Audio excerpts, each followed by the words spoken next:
বরং অভিশাপ দেয় কে? তো তার উপরে আমি অভিশাপ দেব না, তো তাহলে কি করবো? আমি তার জন্য দোয়া করবো? وعلى آله وأصحابه وبارك وسلم تسليما كثيرا. أما بعد فأعوذ بالله من الشيطان الرجيم. بسم الله الرحمن الرحيم. وعد الله الذين آمنوا منكم وعملوا الصالحات ليستخلفنهم في الأرض كما استخلف الذين من قبلهم. وقال رسول الله صلى الله عليه وسلم: إن بني إسرائيل كانت تسوسهم الأنبياء كلما هلك نبي خلفه آخر ولا نبي بعدي وسيكون خلفاء فيكثرون. بارك الله لنا ولكم في القرآن العظيم ونفعنا وإياكم بالآيات والذكر الحكيم. اللهم صل على محمد وعلى آل محمد كما صليت على إبراهيم إنك حميد مجيد. اللهم بارك على محمد وعلى آل محمد كما باركت على إبراهيم وعلى آل إبراهيم إنك حميد مجيد. ইত্তেহাদ উলামা আদালতের উদ্যোগে আয়োজিত ওয়াজ মাহফিলে উপস্থিত উলামায়ে কেরাম, সম্মানিত বয়োজ্যেষ্ঠ মুরব্বী সাহেবরা, সমবেত দিনদরদি মুসলমান ভাই ও বন্ধুগণ, পর্দার অন্তরাল বাসাবাড়িতে অবস্থানরত আমার সম্মানিত মা ও বোনেরা, যারা মাইকের আওয়াজ শুনছেন, আলোচনা শোনার চেষ্টা করছেন, আল্লাহ রাব্বুল আলামিন আমাদের সকলকে এই মাহফিলের পরিপূর্ণ বরকত নসিব ফরমান।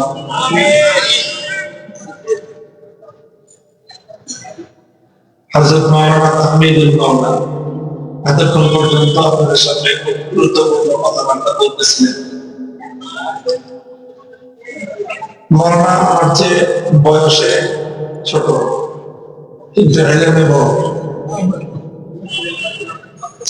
হযরত আব্বাস রাদিয়াল্লাহু তাআলা নবী আকরাম সাল্লাল্লাহু আলাইহি ওয়াসাল্লামের চাচা, সমবয়সী ছিলেন। সমবয়সী, শুধু সমবয়সী না, ওনার দুধ ভাইও ছিলেন। ওনার দনজন এক নারীর দুধ পান করেছিলেন ছোট বয়সে। হযরত আব্বাস রাদিয়াল্লাহু তাআলা আনহুকে কেউ জিজ্ঞাসা করছে যে আনতা আকবারু আম রাসূলুল্লাহ সাল্লাল্লাহু আলাইহি ওয়াসাল্লাম, হুজুর আপনি বলো রাসূলুল্লাহ সাল্লাল্লাহু আলাইহি ওয়াসাল্লাম বলো, কার বয়স বেশি ছিল? শব্দটা হচ্ছে বড়, বাংলায় আমরা বড় বলি না। এখন বয়সে আব্বাস রাদিয়াল্লাহু তাআলা একটু বড়ই ছিল রাসূল সাল্লাল্লাহু আলাইহি ওয়াসাল্লামের তুলনায়, একটু বড় ছিল, বেশি বড় না। মানে এত সামান্যই বয়স পার্থক্য চাচা ভাতিজা, যে দেখতে মনে হয় তো সমবয়স। তো এই জন্য কেউ প্রশ্ন করছে যে আপনারা যে চাচা ভাতিজা, এর মধ্যে বড় কে? এখন আব্বাস রাদিয়াল্লাহু তাআলা আনহু যেহেতু বয়সে একটু বড়, তো প্রশ্নের উত্তর কি হয়? কি বলবেন উনি? যে আমি একটু বড়, এটা যে বলবেন। কিন্তু আব্বাস রাদিয়াল্লাহু তাআলা এত সরল জবাব দেননি, উনি চমৎকার একটা জবাব দিয়েছেন, যে জবাবের মধ্যে উম্মতের জন্য অনেক বড় একটা শিক্ষণীয় বিষয় আছে। তিনি বললেন, আনা আসান্নু মিনহু ওয়া হুয়া আকবারু মিন্নি। হযরত আব্বাস বললেন যে আমার বয়স বেশি, কিন্তু রাসূলুল্লাহ সাল্লাল্লাহু আলাইহি ওয়াসাল্লাম আমার চেয়ে বড় বেশি। কথাটা খেয়াল করছেন? আমার কি বয়স বেশি কিন্তু বড় কে? তার মানে বয়স বেশি হলে কি হয় না, মানুষ বড় হয়। বড় তো হয় মানুষ অন্য কিছু। আল্লাহ পাক রব্বুল আলামিন উম্মতের উলামায়ে কেরামের ইলমে আরো বরকত দান করেন। যে বরকতের একটা কথা মাওলানা বলতেছিলেন, তো অনেক লম্বা করে বুঝাইতেছিলেন আপনাদের কাছে। সহজ একটা কথা আছে বরকতের। আমার বাজার শাইখুল হাদিস আল্লাহ আজিজুল হক রাহমাতুল্লাহ আলাইহি, আপনার এখানে বয়স যাদের বেশি তারা হয়তো অনেকে আমার বিভিন্ন কোনো সময় বয়ান শুনে থাকবেন। খুব সরল ভঙ্গিতে আঞ্চলিক ভাষায় অনেক সুন্দর সুন্দর কথা বলতেন। ছোট কথায় অনেক বড় কিছু বোঝাই। এই বরকতের বয়ান করতে গিয়ে তিনি বলতেন বরকতের অর্থ হলো অল্প তেলে মসমসা। বরকত মানে কি? অল্প তেলে মসমসা ভাজা, এর নাম হলো বরকত। মানে আপনার সময় কম লাগবে, পরিশ্রম কম হবে, বেনিফিট বেশি পাবেন, এটাই হলো বরকত। বিনিয়োগ কম, মুনাফা বেশি, মেহনত কম, লাভ বেশি, এর নাম হলো বরকত। আল্লাহ রাব্বুল আলামিন এই মাইকের সাউন্ড বাড়াও একটা স্তর রাখুন। আল্লাহ রাব্বুল আলামিন আমাদের জীবনে বরকত দান করেন। আমিও কোনো খুব লম্বা কথা বলবো না, আর ভয় পাওয়ার কোনো কারণ নেই। আমি সাধারণত যেভাবে বয়ান করি আজকের এই মাহফিলে বয়ান করব। এটা একটা ছোট বলতে অল্প পরিসরে খুব ভিআইপি একটা মাহফিল, এবং একেবারেই আবাসিক এলাকার ভিতরে। এই এলাকায় এখানে অনেক অসুস্থ মানুষ আছে, বয়োবৃদ্ধ মানুষ আছে, শিশুরা আছে, বাচ্চারা আছে, মা বোনরা হয়তো কথাবার্তা শুনতেছে। তো মানুষের মধ্যে আমার ব্যাপারে একটা ধারণা হয়ে গেছে যে মামুনুল হক সাহেব খালি সবসময় জোরে জোরে কথা বলে।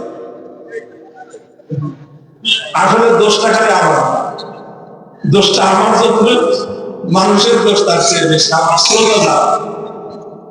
আমি যে মাহফিলে যাই আস্তে কথা বললে শ্রোতা হইবে, আস্তে কথা বলা শোনার জন্য কত হুজুর আছে আপনার কাছে আস্তে কথা শোনার জন্য আসছেন। আপনি জোরে জোরে কথা বলবেন, আপনার কিছুক্ষণ মারা লাগবে, এই তো এই জন্য আসছি। এখন এই মানুষের পাল্লায় পড়ে তখন আমার জোরে কথা বলবে, বুঝতে পারছেন কথাটা? ঠিক আছে, আমি মনে করি এটাও একটা বরকতের জিনিস যে আমি কতক্ষণ যাই বলি আর না বলি, কিন্তু এই যে মানুষগুলো যে নারায়ে তাকবীর আল্লাহু আকবার বলে, আল্লাহর বরকতের যে একটা স্লোগান হয়, আমি মনে করি এটা একটা বিশাল কাজ। আল্লাহু আকবারের এই স্লোগান দেখেন, আমরা মানুষ মুখ দিয়ে যা উচ্চারণ করি, আমরা যা বলি, আমাদের এই কথা, আমাদের এই সাউন্ড, আমাদের এই ভাষা, এর কোনোটাই কিন্তু ভ্যানিশ পায় না। এই সবটাই ইথারে ইথারে ভাসতে থাকে না? এটা তো আজকে বর্তমান আধুনিক বিজ্ঞানের যুক্ত এটা প্রমাণ করেছে যে শত শত বছর আগের মানুষের কথা এই ইথার থেকে প্রযুক্তির সাহায্যে ক্যাচ করা। মানুষ যা বলে কেমন পর্যন্ত এই ইথারের মধ্যে প্রত্যেকটা মানুষের কথা ভাসতে থাকে, এবং এই ইথারের মধ্যে ভালো কথাও যায়, খারাপ কথাও তো যায় না? এই যে মানুষ যে দিন রাত 24 ঘন্টা পৃথিবীর বিভিন্ন প্রান্তে গান বাজনা, অশ্লীল কথাবার্তা, ভুল ধারাটা যে চলতেছে সারা দুনিয়া ব্যাপী, আর এর বিপরীতে আল্লাহর বরকতের স্লোগান, আল্লাহর বরকতের কথা কত পার্সেন্ট? খুব কম।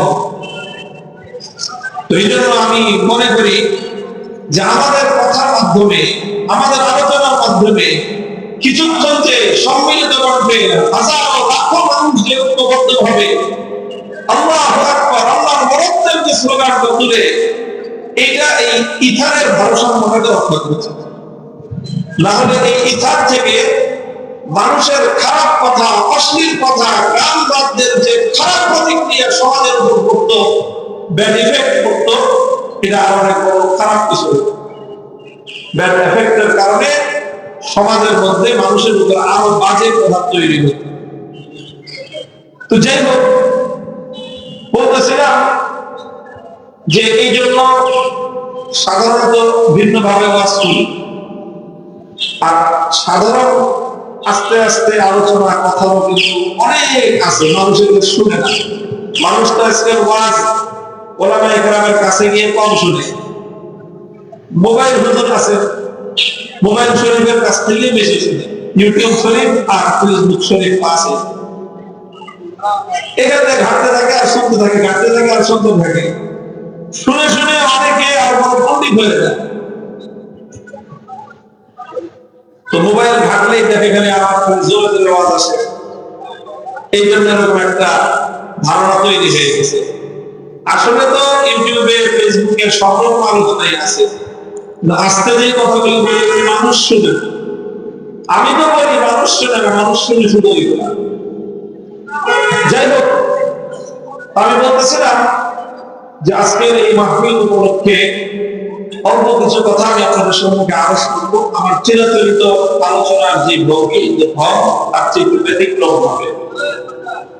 আমি রাসূল আকরাম সাল্লাল্লাহু আলাইহি ওয়াসাল্লামের একটি হাদিস আপনাদের সম্মুখে পাঠ করেছি।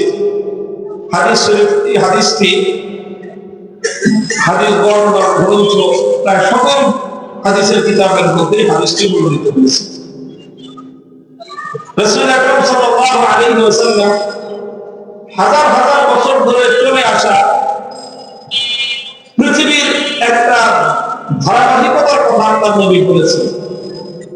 ইন্না বানি ইসরাঈলা কানাত তাসুসুহুমুল আনবিয়া কুল্লামা হালাকা নাবিয়্যুন সালামাহু আখু ওয়া লা নাবিয়্যা বা'দু ওয়া সায়াকুনুল আবাa'u ফায়াকসুরুন।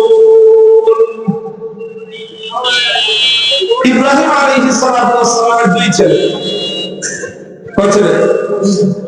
ইসমাঈল আলাইহিস সালাম এবং ইসহাক আলাইহিস সালাম। ইসহাক আলাইহিস সালামের ছেলের নাম হলো ইয়াকুব আলাইহিস সালাম। ইয়াকুব আলাইহিস সালামের অপর নাম হলো ইসরাঈল। এই জন্য ওনার বংশধরকে কি বলা হয়? বনি ইসরাঈল।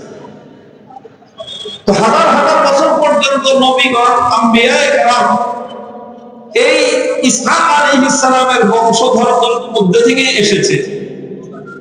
ইব্রাহিম আলাইহিস সালামের বড় সন্তান ইসমাঈল আলাইহিস সালামের বংশে কোন নবী আসেনি।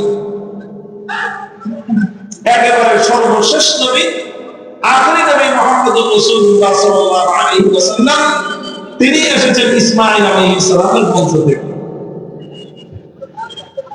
তো এই যে হাজার হাজার বছর ধরে হযরত ইসহাক আলাইহিস সালামের বংশে যে নবীগণ আসতেন, আল্লাহ নবী তাদের সম্পর্কে বলেন যে ইন্না বানি ইসরাঈল কানাত তাসুসুহুমুল আনবিয়া, যে বনি ইসরাঈলের মধ্যে তাদের রাজনৈতিক নেতৃত্ব দিতেন কারা?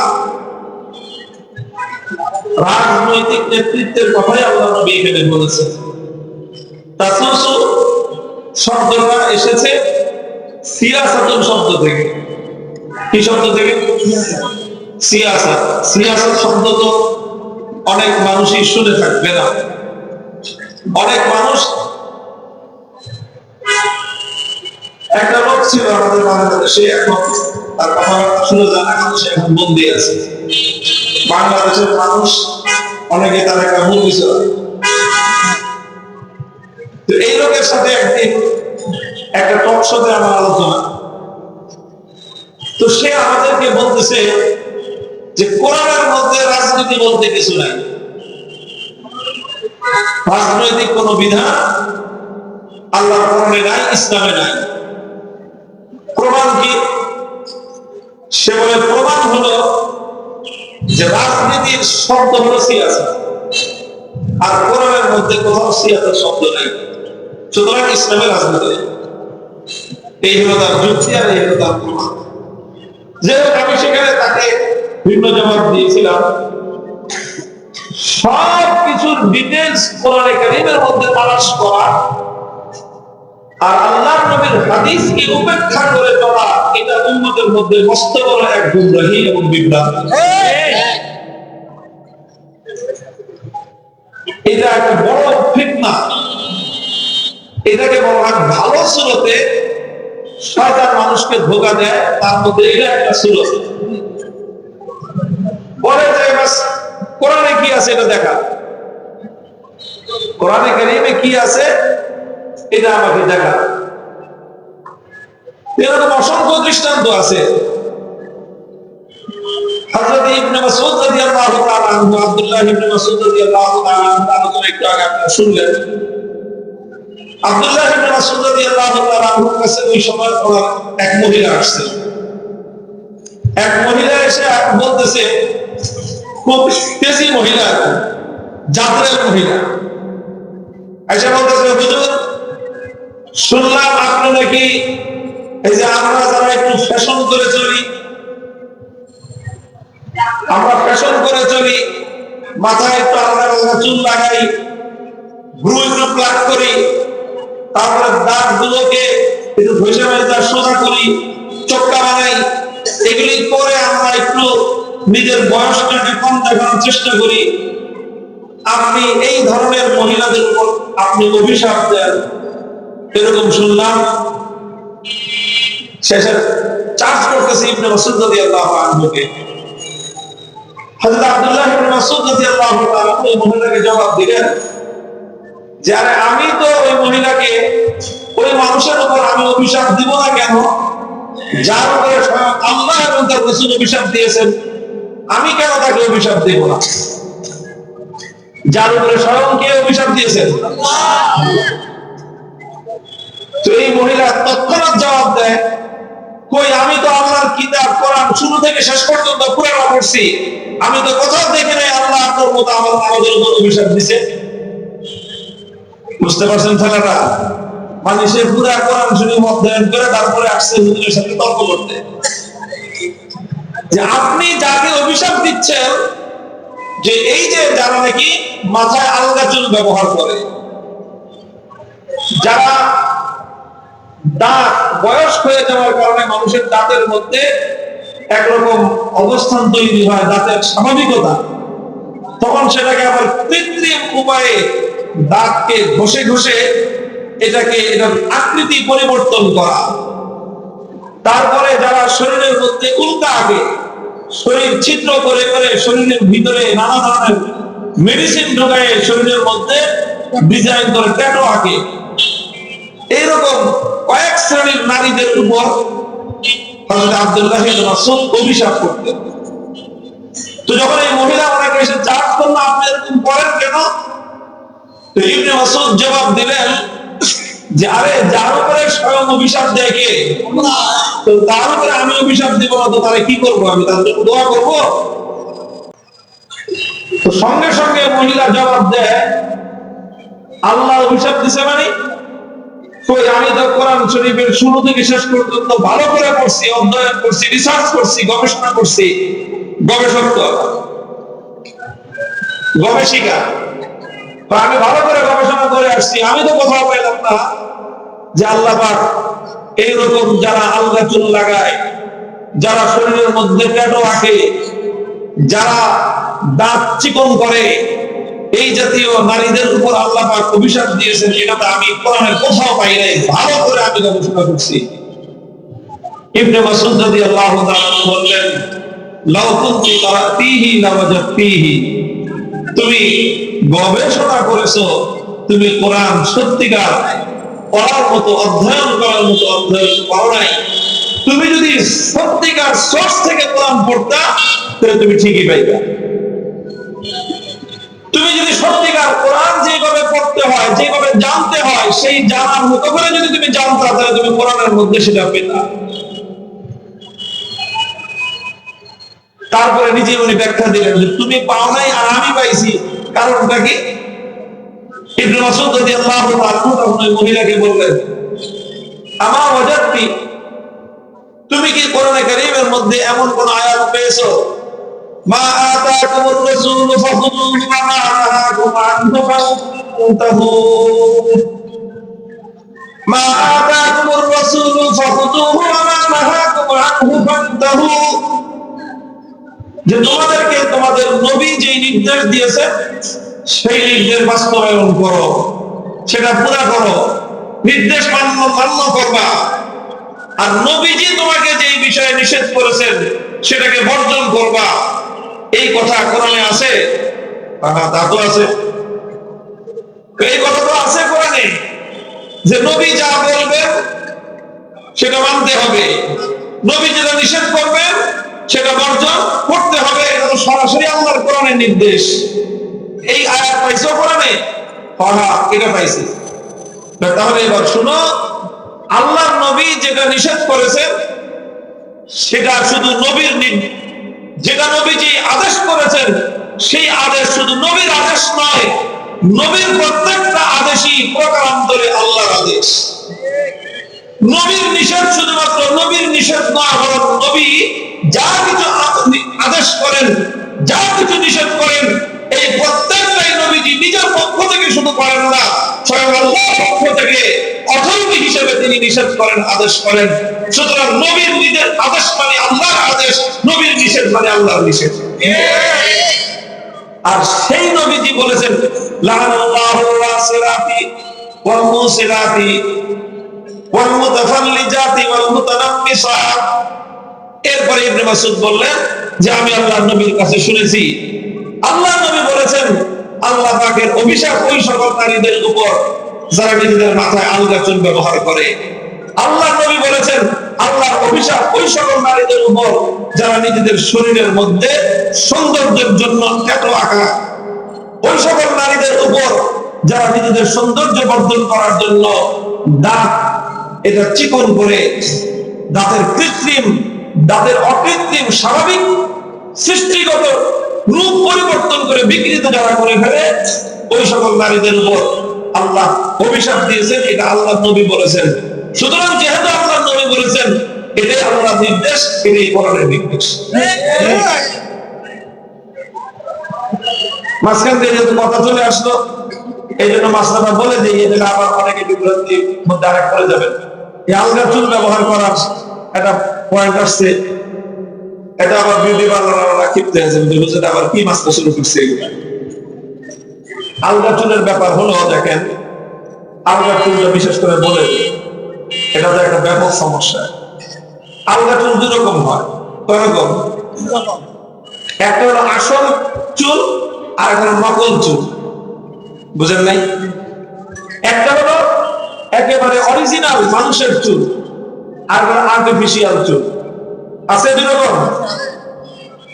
মানুষের মাথার থেকে যে সকল চুল কাটা হয়, এই যে যারা পার্লারে যান, দেড়াদের মতো কমর পর্যন্ত লম্বা লম্বা চুল কেটে বরকাটি বানায় আসেন, আপনার মাথা থেকে যে এক হাত লম্বা চুল কেটে ফালা রেখে আসলেন, এটা কিন্তু ওই পার্লারওয়ালা ওটাকে ডাস্টবিনে ফেলে দিবে না, আপনার মাথার থেকে লম্বা এক হাত চুল কেটে জমা করে রেখে দেয়। এই চুলটাকে আবার বিক্রি হয়। মানুষের মাথার অরিজিনাল চুল কি হয়? বিক্রি হয়। এটা বহু পুরাতন একটা সিস্টেম, ইসলামের পূর্ব যুগ থেকে এই সিস্টেম চলে আসতেছে। আলগা চুল বিক্রি হয়। এই আলগা চুল যারা কিনে এটাকে আবার সিস্টেম করে আরেকজনের মাথায় ব্যবহার করার উপযুক্ত বানায় দেয়। বহু মানুষ আছে, পুরুষরাও আলগা চুল ব্যবহার করে, টাক মাথা, তো সে আলগা চুল লাগায় নিজেকে নিজের মাথায় সুন্দর চুল দেখায়। তো এই যে আলগা চুল যারা ব্যবহার করে, আলগা চুল বললাম কয় প্রকার? একটা হলো অরিজিনাল মানুষের চুল, আর একটা হলো আর্টিফিশিয়াল। কোন ধরনের আপনার কি দিয়ে, কোন কৃত্রিম কোন জিনিস দিয়ে, কোন মেডিসিন দিয়ে, অথবা অন্য কোনো কিছু দিয়ে, সুতা দিয়ে, পাট দিয়ে, কোনো কিছু দিয়ে এটাকে তৈরি করা হয়েছে। এই যে নিষেধাজ্ঞাটা সরাসরি যে আল্লাহর অভিশাপ বর্ণিত হয়, সেটা হলো অরিজিনাল চুল যদি কেউ ব্যবহার করে। কেউ যদি কি করে, এই একটা জায়গা পৃথিবীতে আছে যেখানে আসলটা সমস্যা নকলটাই সুবিধা। বুঝেন নাই? আসল অরিজিনাল চুল, একজনের মাথার চুল যদি আরেকজন মাথায় ব্যবহার করে, তাহলে এটা কোনো অবস্থাতেই আরেকজনের মাথার অরিজিনাল চুল একজনের চুল আরেকজন মাথায় ব্যবহার করতে পারবে না। এটা করা সম্পূর্ণরূপে হারাম। আচ্ছা, আর যদি আর্টিফিশিয়াল চুল হয়, যেটা কোনো আপনার অন্য কোনো ভাবে তৈরি করা হয়েছে, সুতা দিয়ে হোক, পাট দিয়ে হোক, সেটা ব্যবহারের ক্ষেত্রে আবার একটু ডিটেলস লাগবে, ব্যাখ্যা লাগবে যে সেটা ব্যবহার করতেছে কেন, এটার উদ্দেশ্য জানতে হবে, কেন ব্যবহার করতেছে। এখন ব্যবহার যদি এই জন্য করে, যদি ব্যবহার এই জন্য করে যে এখন পাত্রী দেখতে আসছে পাত্রপক্ষ, এখন পাত্রীর মাথায় চুল কম, পাত্রপক্ষকে বড় করে মাথায় খোপা দেখানোর জন্য আলাদা চুল লাগায় খোপা দেখা দিচ্ছে। এখন তো পাত্রপক্ষ দেখলো যে মাশাআল্লাহ অনেক বড় চুল, অনেক মাথা ভর্তি চুল, এটা কি হলো? এটা প্রতারণা হলো। এটা প্রতারণা হলো। কাউকে ধোঁকা দেওয়ার জন্য যদি এইরকম আলগা চুল ব্যবহার করা হয়, আর্টিফিশিয়াল চুল হোক, অরিজিনাল চুল হোক, এটা ধোঁকাবাজির কারণে, প্রতারণার কারণে এটা বড় গুনাহ। আর যদি সেটা ধোঁকার উদ্দেশ্যে না হয়, কোন নারী যদি শুধুমাত্র নিজের স্বামীর সামনে নিজেকে নিজের সৌন্দর্য প্রদর্শনের উদ্দেশ্যে আর্টিফিশিয়াল চুল ব্যবহার করে, সেটার অবকাশ থাকতে পারে। খুব একটু সতর্ক থাকা চাই এই সকল বিষয়গুলো। শরীরের মধ্যে যারা ট্যাটু আঁকে, এটা ভয়ঙ্কর এক জিনিস, মারাত্মক।